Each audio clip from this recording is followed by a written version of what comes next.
Frontosa for life here, and I've been getting an overwhelming amount of just questions from on here, YouTube, and on Instagram. Overloading the inbox of identifying different Frontosa types. And some of I own my own business, so I don't have the time to sit around and try to identify all your Frontosa types, but I still want to help you out. So that's what this video is here to do. This is Lake Tanganyika, 420 miles long and about 50 miles wide. So you can imagine, all the stuff that's in this lake that we probably haven't even discovered yet. They just discovered certain types of Frontosa in the early 90s sometime, and some on back further.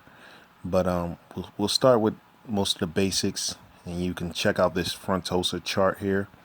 You're talking about different types of Frontosa scattered up and down the world's second largest lake for almost 420 miles. Another thing is, I don't claim to be any expert. I'm just sharing what I learned over the years for all those super technical, overanalyzing people out there. So no need to try to have that here. This is just something for all the people who have been asking me, inboxing me, and for all of those I haven't been able to get to.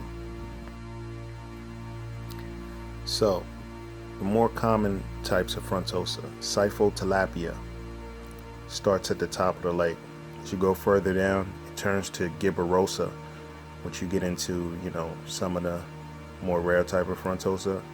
But we'll start with what you see in all these pet stores you go to. Most of the pet stores, the more common Burundi type, they have the huge hump on their head with like a rainbow vertical stripe that goes through, up through the eyes, over top of the head like a rainbow, and comes down on the other side. Pay close attention when you see the mask on these Frontosa, or the stripe that is on the front near the eyes. That will tell you a lot, for those of you who reached out to me and said, it's my first Frontosa, I have no idea, what I'm doing. They could have sold me anything. Well, it's best that you learn so you don't get taken advantage of. Now, to the best of my knowledge, Congo is the only Frontosa with 7 stripes. And I'm not going over every variant. There's a lot of different variants. I'm gonna go over a few of the main ones, and I'll leave some in the description box listed below, so you can check that out. Next, you can take a quick look at some of the Tanzanians, which are Pembwe, Samazi, Bismarck, things like that. If you pay attention, like I said earlier, to that mask on their eyes, they have sort of like a visor, kind of like a pair of glasses. It just goes across their nose, and this can change depending on color. That's why it's so important to get them from someone you can trust, because they change color with moods. So the mask isn't always going to look the same for you to tell, just solely by that. And then we have my favorite, Zaire is the collection point area, so to speak. There's different sub collection points and all of that. I don't get into all of that, but they're actually Gibberosa, and they get the deepest blue. And you also notice their mask.